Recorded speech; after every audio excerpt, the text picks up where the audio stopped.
Nowadays, followers offer monks and nuns houses and whatever good things they can afford. Then they live such comfortable lives that they no longer want to go to the Pure Land. The present life becomes so satisfactory that the goal to transcend the cycle of birth and death to attain Buddhahood fades. This is very harmful to their cultivation. They have left their secular home behind. To present them with a house is to urge them to return home.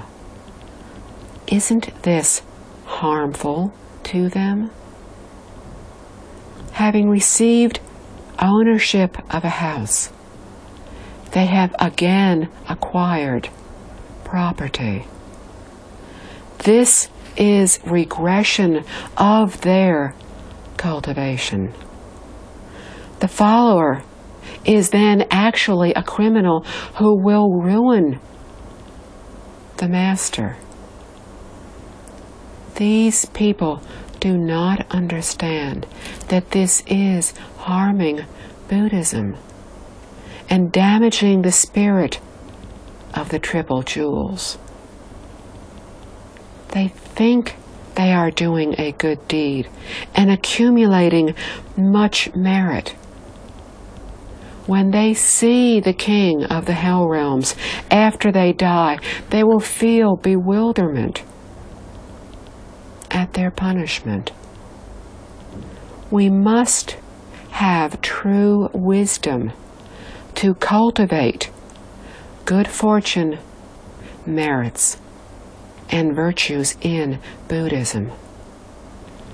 Followers need to be told this, but many masters are reluctant to tell them because then they may not receive offerings.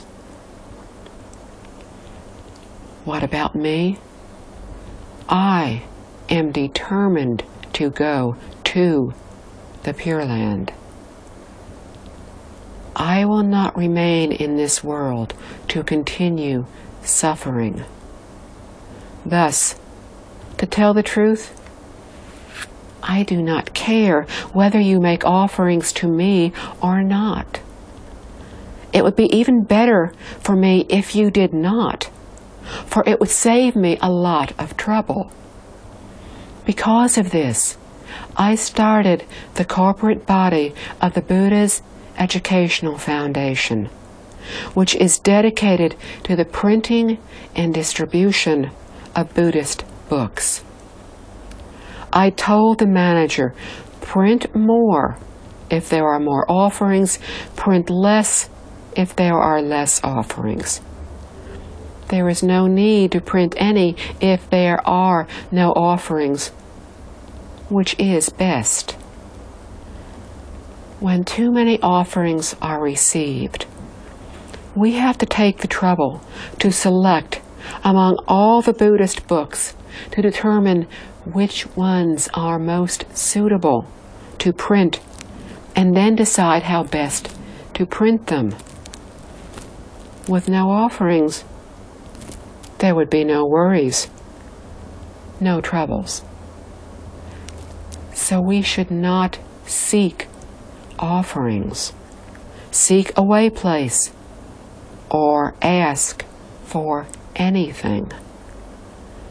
Then we will have a pure mind and quiet heart on our path to enlightenment. Cultivating a pure mind and a quiet heart is helping others to cultivate the same, and staying away from fame and profit is true cultivation. We need to foster novice monks and nuns by placing them in hardships. if we cannot bear to see them suffering hardships, we are harming them. When Buddha Shakyamuni was in this world, all of his students had only one meal a day and spent the night sitting under trees. Is this not a life of hardship? If we had been there and felt sorry for them and helped them out of their hardships, how then could they have attained enlightenment? The Buddha taught us to regard hardship as our teacher. Only by living most simply and frugally can we acquire a true Dharma heart and be firmly determined to transcend this world. So hardships are good for us. If we are not willing to undergo hardships ourselves, then we can at least respect those who are and try not to extricate them from their difficulties.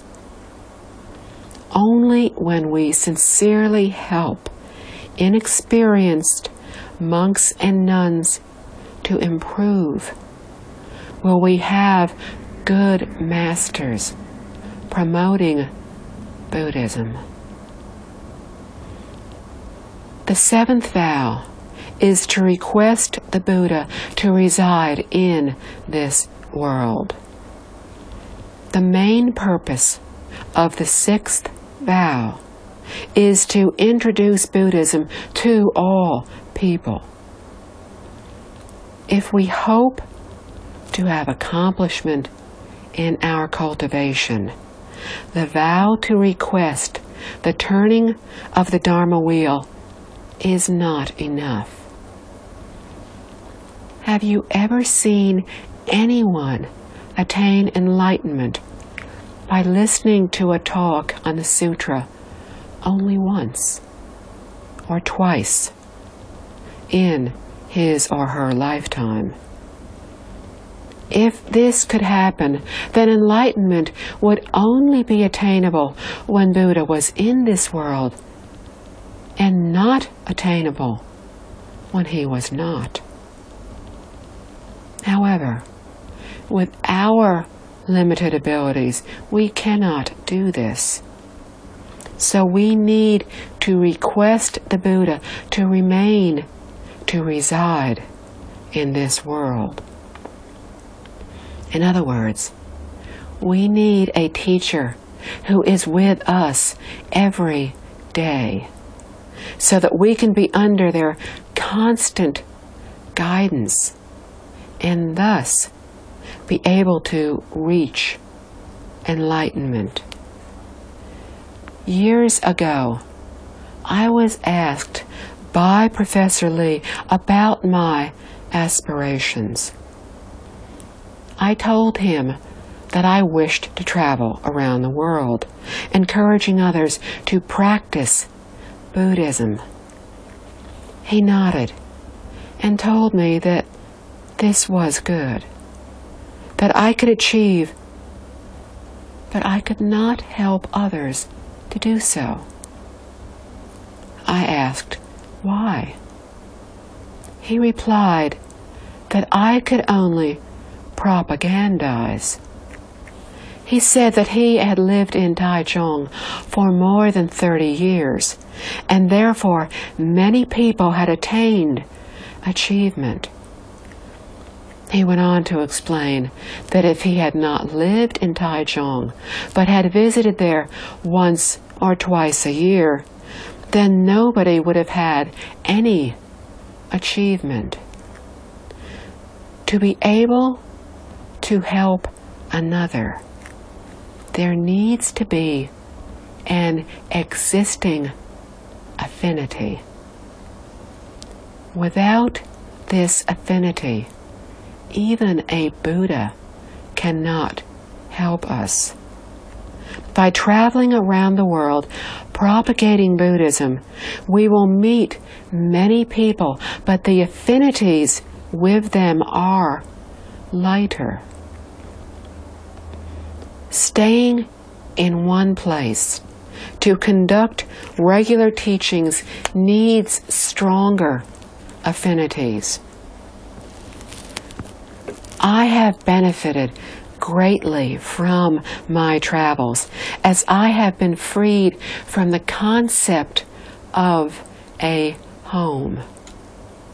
Every day, I was either on the road or in a hotel. Where is my home? No home at all. Although I have places to give talks, I usually do not stay there for longer than a few weeks. The shattering of the idea of home has proven to be an escape for me. If we want to reach any achievement, we need to request the Buddha to remain in this world. The Buddha himself is no longer here, but his followers are, be they monks and nuns or lay people. Those who are knowledgeable and virtuous can be invited to reside in our town or city to give teachings. In this way, we will constantly be under their guidance. It is easy to provide for masters of virtue and character because they lead simple lives.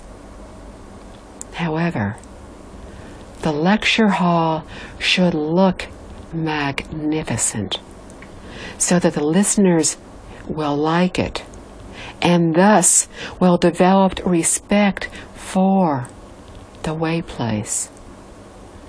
However, if the appearance of the hall is mediocre, they might look down on the way place. People often set store by appearance and pay less attention to content. Although a person who knows the true value of things does not attach much importance to appearance, a splendid and imposing looking lecture hall is necessary for people to see initially.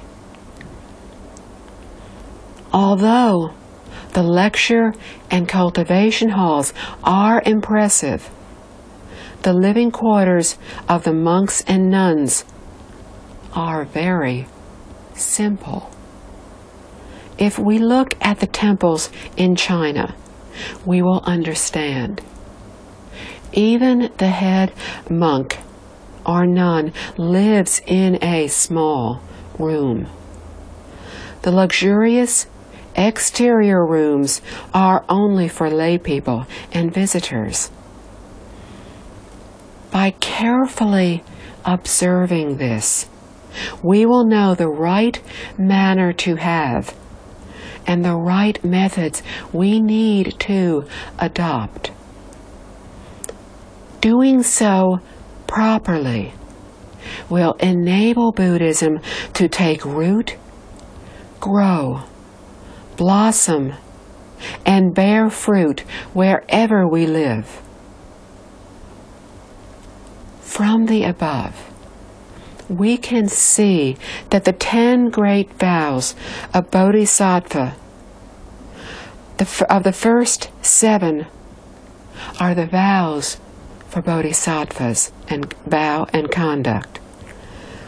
The last 3 of these vows are the ways to dedicate all merits. The 8th vow is to constantly be a diligent follower of the Buddha's teachings. Although the Buddha no longer resides in this world, we still have his sutras to study, to follow. Following the sutras is the highest standard in our learning and practicing Buddhism. The ninth vow is to accord with all sentient beings. We need to accord with the wishes of all sentient beings in the universe. This is extremely difficult to do, and is why the Chinese say that filial piety and according with others go together. Learning Buddhism is to honor filial piety and to accord with the being's wishes. While according, we need to look for the right opportunities to encourage people to stop committing wrongdoings. This will help them to break through delusion and attain enlightenment. However, to do this perfectly, we need to recognize the right way and time, and for this we need wisdom, expediency, and flexibility. The 10th vow is to dedicate all merits. This means dedicating all of our good deeds and merits to all the sentient beings in the universe. It means broadening our hearts so that the entire universe becomes one entity.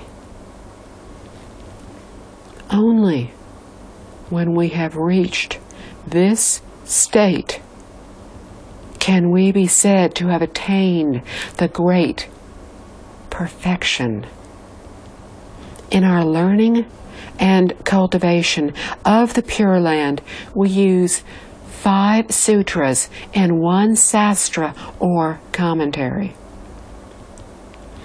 The Buddha speaks of the Infinite Life Sutra of adornment, purity, equality, and awakening of the Mahayana school, the Amitabha Sutra, the Visualization Sutra, the chapter of Universal Worthies, Conduct and Vows from the Flower Adornment Sutra, the chapter on the perfect, complete realization of great strength bodhisattvas through Buddha name recitation from the Surangama Sutra, and Vasubandhu Bodhisattva's report on the way of reaching the Pure Land. We practice the 5 guidelines of the 3 conditions, the 6 harmonies, the 3 learnings, the 6 paramitas, and the 10 great vows of universal worthy bodhisattva. Very simple, very clear, not at all complicated. If we consistently follow these, our learning and cultivation, then we are sure to succeed. In doing so, as an ancient sage said, if 10,000 practice, 10,000 will succeed. Now, we have the principles and methods of learning and cultivation. How do we interact with people, matters, and objects in our daily lives. If we follow the above guidelines, single-mindedly chant the name of Buddha Amitabha, and seek birth into the Pure Land, we will definitely succeed. We have looked at the basis for learning and cultivation and have had a brief introduction to the main practice guidelines. Now, let's look at the creative teaching methods of Buddhism. As Master Ching Liang explained in the Flower Adornment Sutra, learning and cultivation can be divided into the 4 stages of belief, understanding, practice, and realization. The first stage is belief. When we are able to believe, then our conditions have matured. There is a saying, the Buddha is unable to help those who have no affinity with him. What is affinity? It is being able to believe. Even a Buddha cannot help someone whose conditions have not yet matured. However, when they have matured, the person will believe. Then the Buddha can help. Religions are different from Buddhism in that once the believers have faith, they are saved. Whereas in Buddhism, belief in Buddhism means that we believe in the benefits of Buddhism and accept one of the many methods. Once we have belief, we have to have understanding. Buddhism explains the truth of life and the universe. Only after we have acquired a true understanding of it can we begin our practice. Therefore, practice is based on understanding. If we do not understand the principles and methods,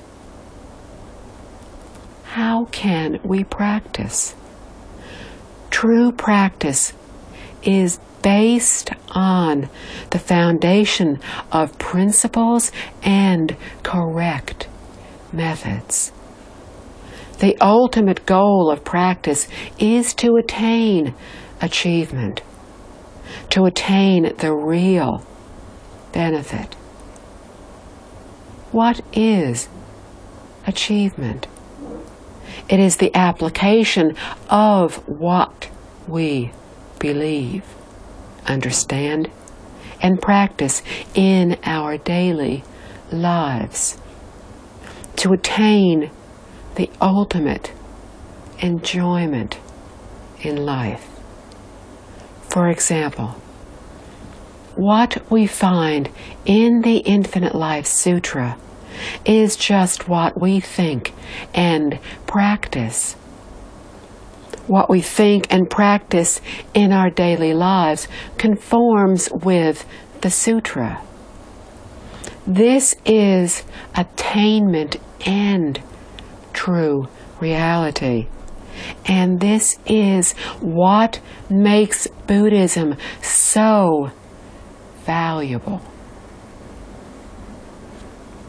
Thus, we need to understand the proper sequence of cultivation, which is belief, understanding, practice, and attainment. When we speak of belief, first we believe in ourselves. This is where Buddhism differs from religion. In religion, the most important criteria is to believe in God. In Buddhism, the most important criteria is to believe in ourselves, not in something outside of ourselves. We need to believe that we have the same Buddha nature. Believe that originally we were Buddhas. Believe that we are no different from Buddhas. Believe that our true nature has become polluted, and that once we remove this pollution, we will uncover our true self nature.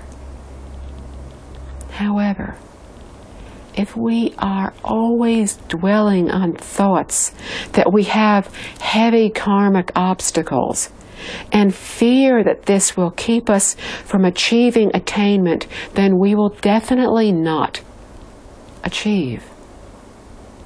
Why?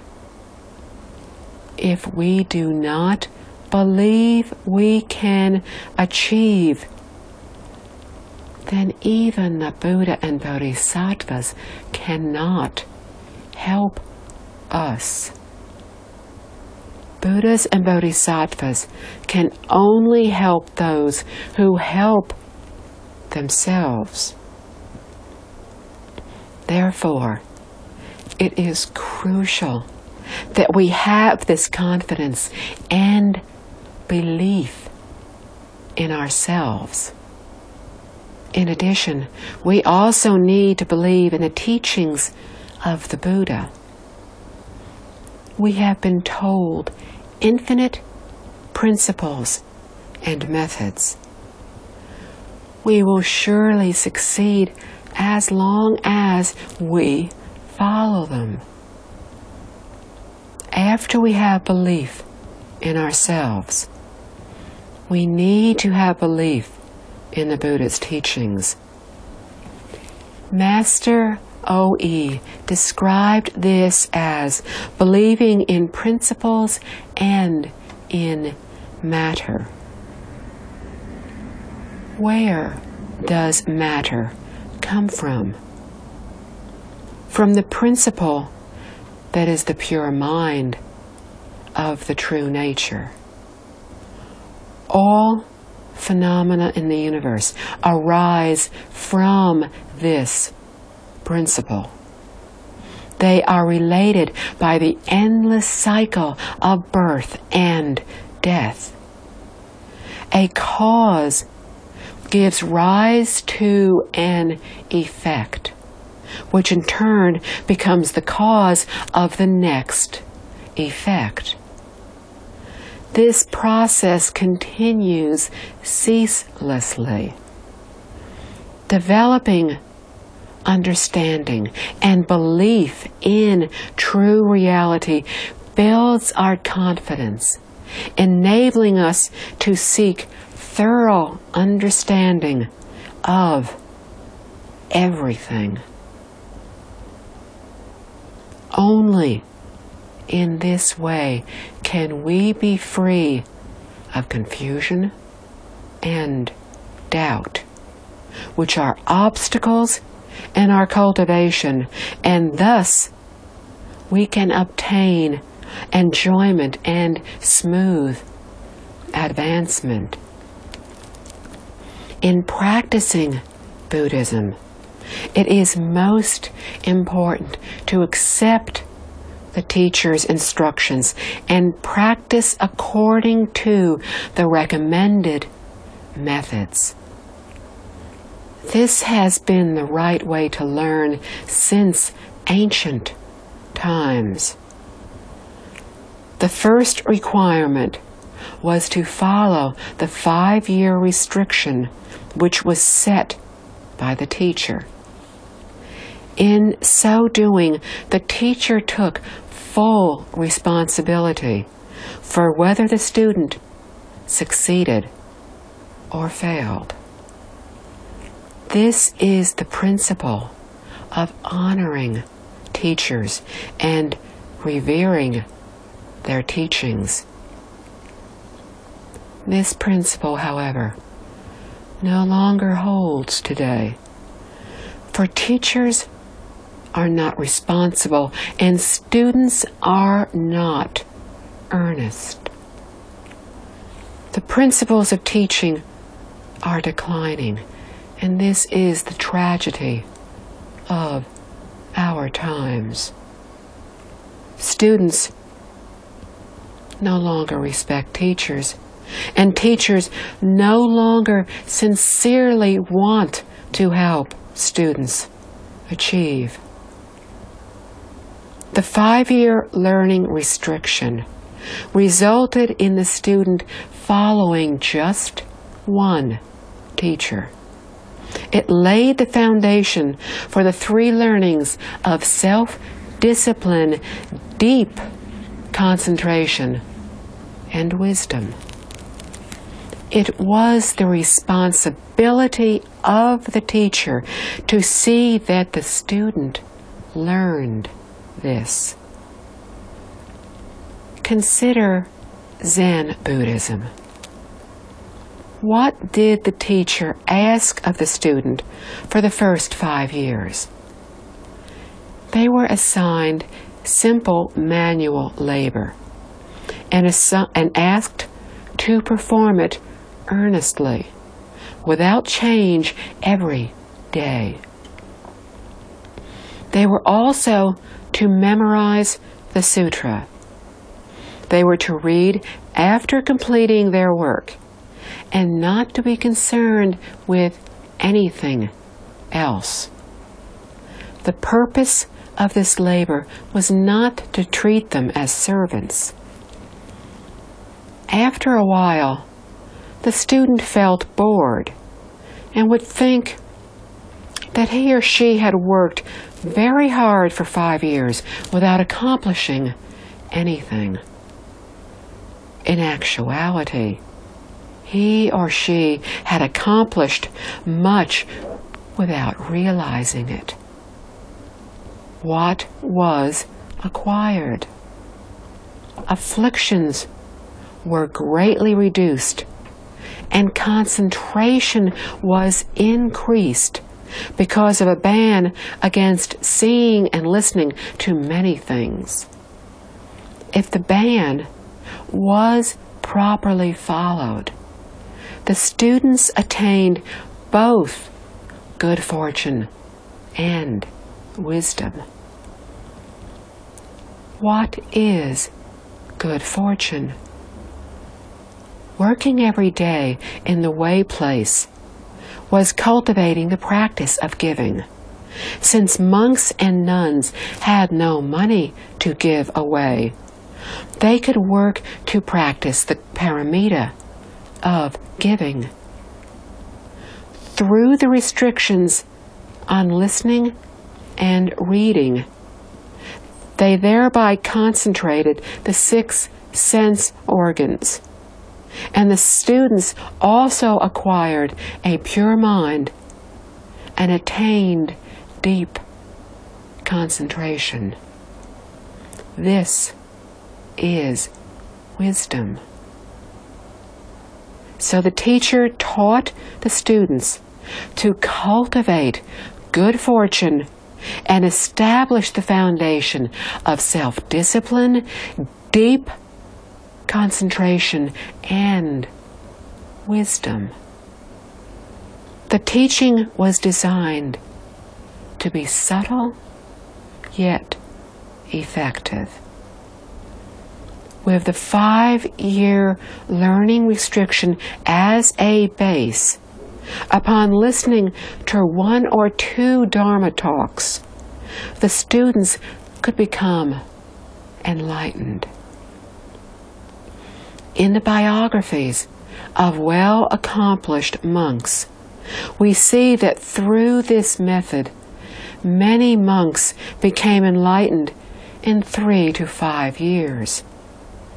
Today, however, practitioners can live in a way place for 30 or 50 years, even a lifetime, without awakening. They may have read numerous sutras, but remained unenlightened. At most, they have memorized some general knowledge about Buddhism, but nothing to sever their afflictions or attain wisdom. So we must try to find a good teacher for guidance. This advice may seem boring at first, but after the initial stage, we will be truly delighted and joyful in our attainment. Many of us have made the big mistake at the beginning of our cultivation of wanting to learn all different methods.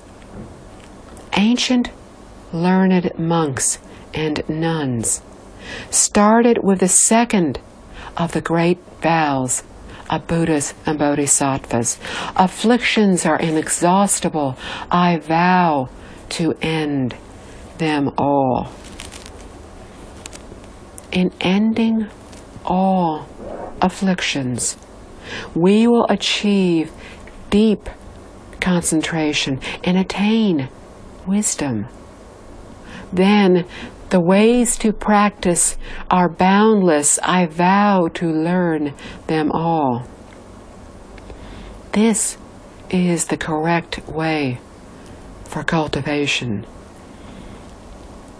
The mistake many people make is to attempt to study extensively without having severed afflictions.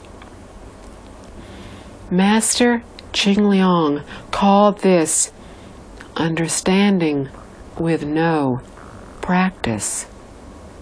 These people concentrate only on understanding while neglecting the practice. They do not try to end their afflictions, to cultivate a pure mind. As a result, they develop deviated viewpoints rather than proper views and viewpoints. What is the first step in learning Buddhism? Start by reciting one sutra. Do we need to understand it? No. For when we have not ended our afflictions, our understanding will be erroneous. Then why do we recite only one sutra? By reciting the sutra, the 3 learnings of self-discipline, deep concentration, and wisdom are accomplished together.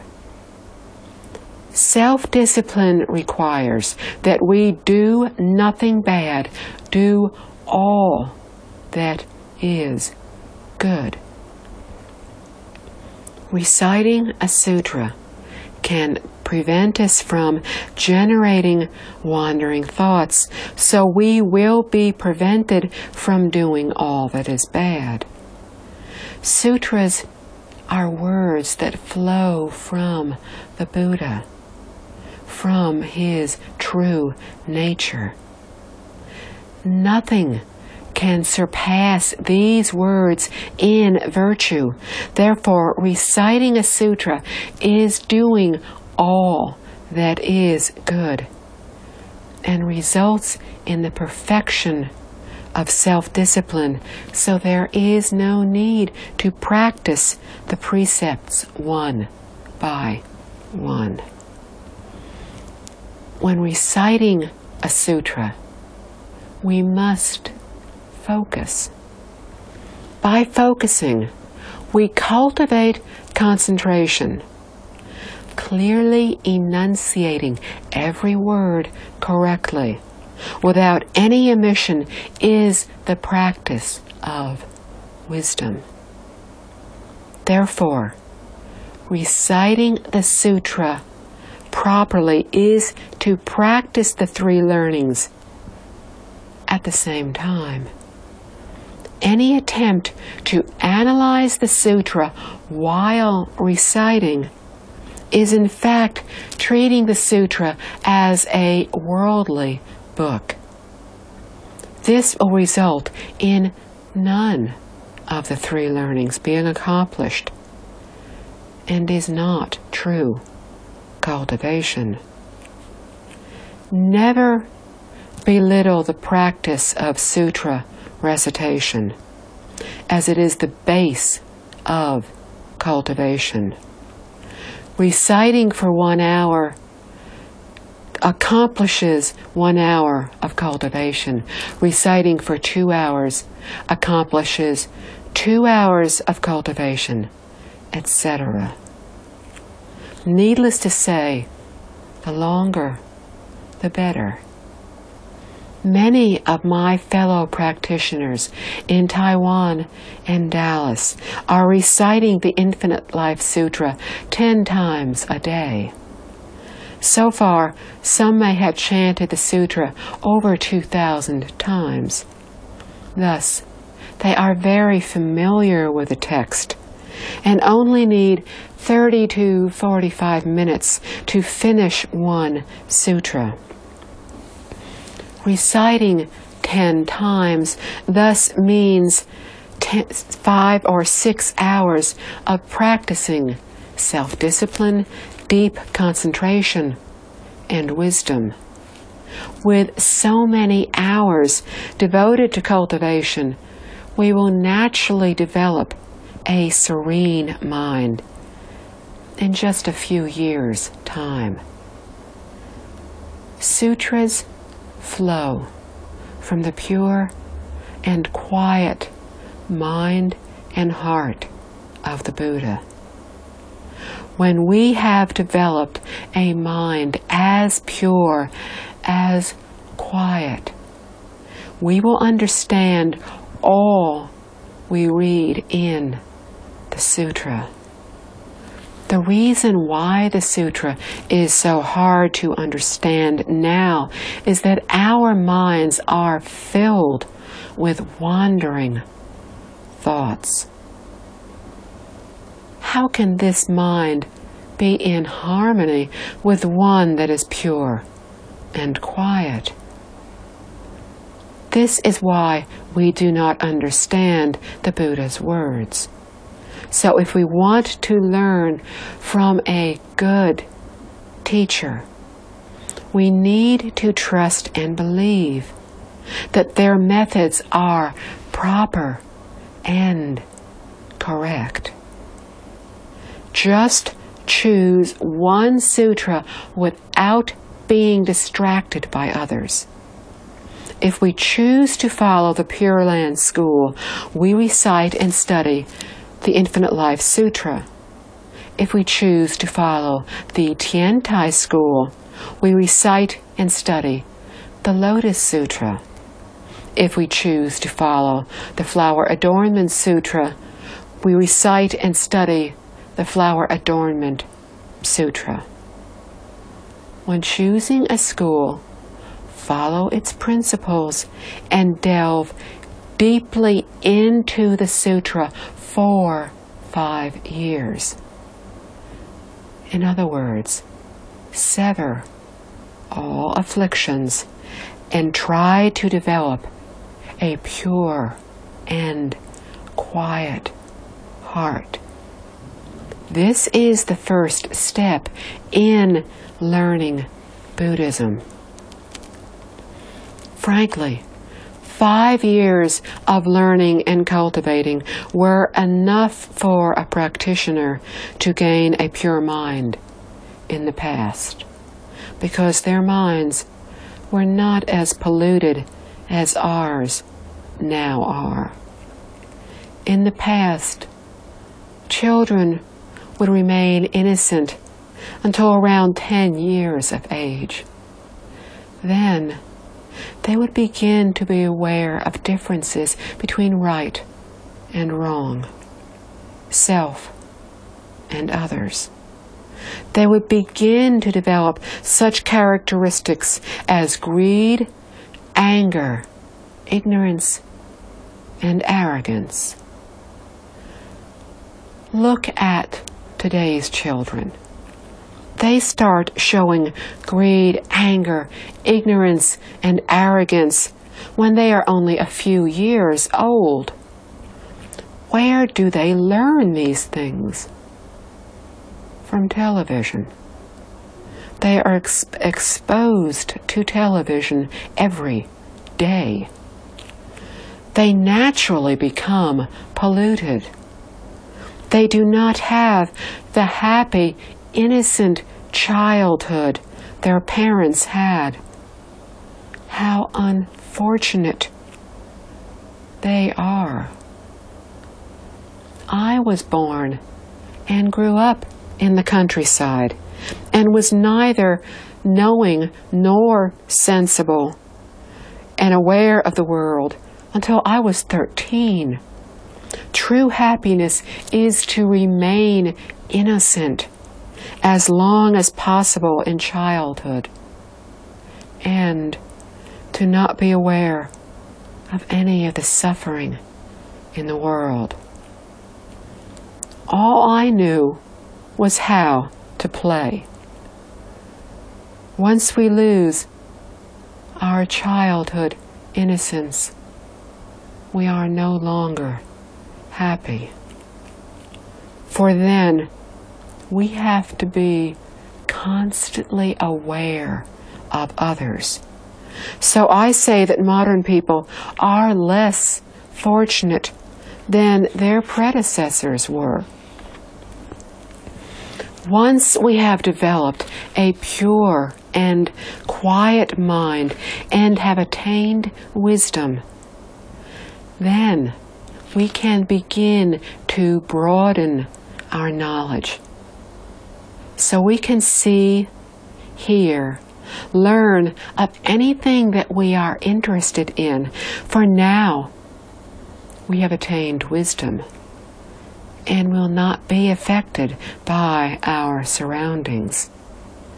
Since we have self-control, the more we see and hear, the wiser we will become, and the greater our strength from deep concentration will be.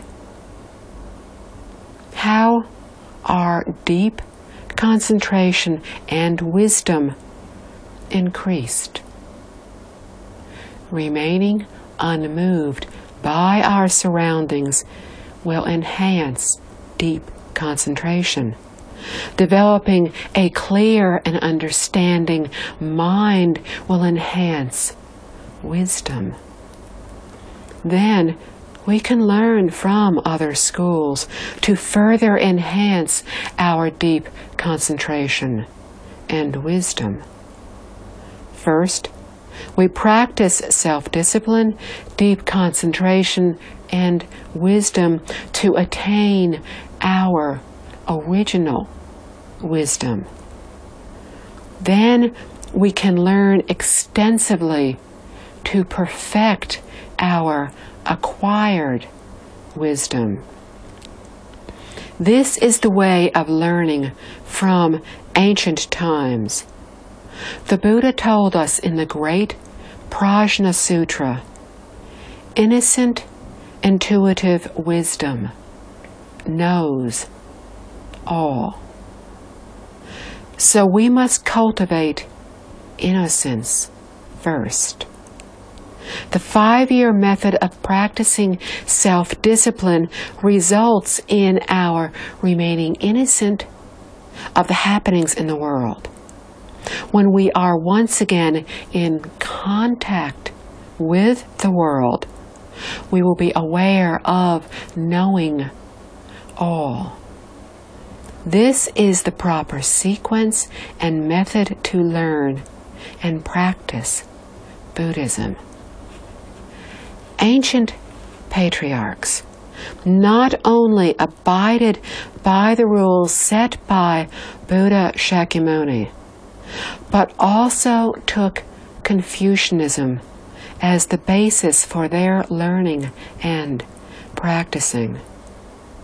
Chinese Buddhism has abandoned Theravada Buddhism in place of Confucius teachings. Chinese Buddhists, as the basis for learning Buddhism, adopted the 5 virtues of Confucius of gentleness, kindness, respectfulness, thriftiness, and humility.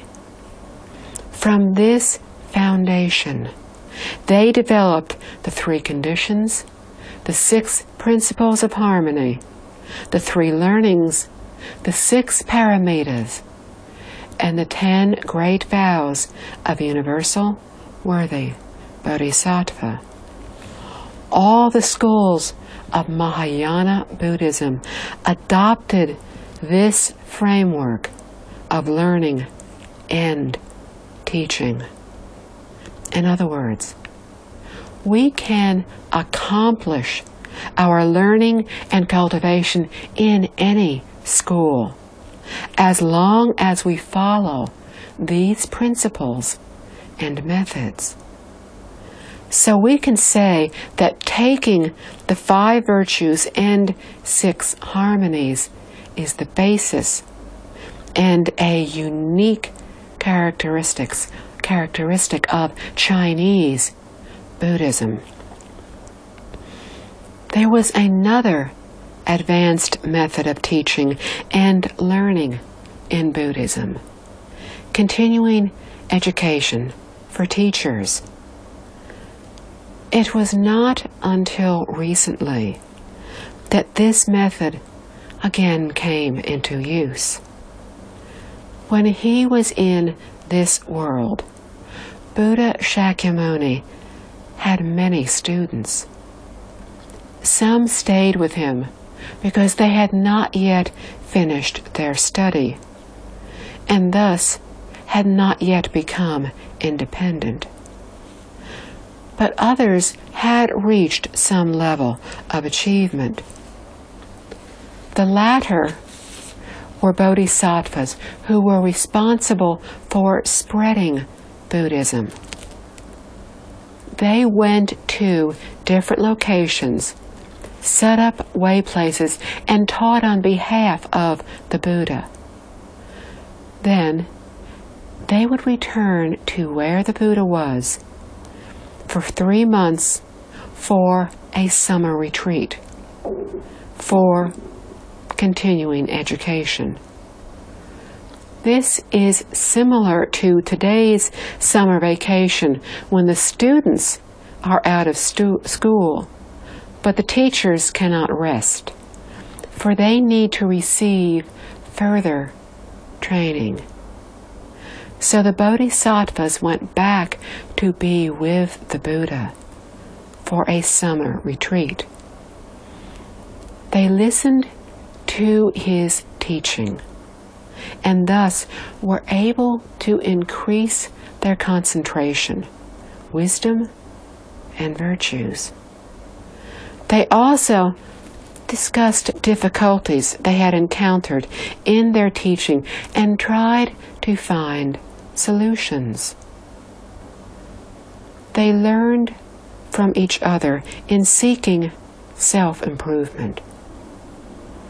This system of continuing education has been infrequently seen in Chinese history.